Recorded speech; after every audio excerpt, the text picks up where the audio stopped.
بيوت مخروطية نادرة صمدت أمام العوامل البيئية طيلة 3 قرون، توجد في أورفا وسوريا وإيطاليا فقط، ولعدم توفر الأخشاب بنتها العشائر العربية من الطوب والتراب المتوفر في هذه المنطقة ذات المناخ شبه الصحراوي، وبنظام هندسي يمتاز بالبساطة والكفاءة معا، مما يجلب إليها آلاف السياح سنويا.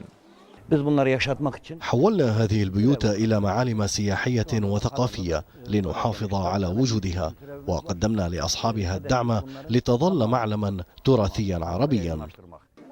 تتميز هذه البيوت ببرودتها صيفا ودفئها شتاء، سكنها العرب وما زالوا يملكونها حصريا، تخلوا عن العيش فيها لكنهم يتمسكون بامتلاكها كتراث لهم يحرصون على بقائه ويستفيدون منه اقتصاديا.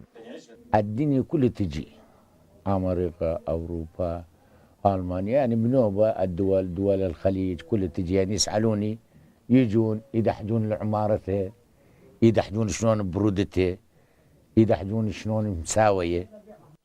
السلطات التركية أعلنت هذه البيوت مناطق أثرية محمية، لكنها لا تقدم دعما ماديا للحفاظ عليها حسب أهل منطقة حران التي تحتضن الكثير من الآثار الإسلامية والعربية، والتي يعتبرها علماء الآثار هنا الموطن الأصلي لسيدنا إبراهيم.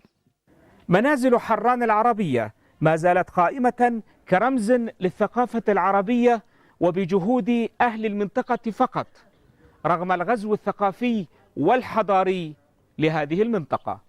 عمر خشرم، الجزيرة، حران، شان أورفا.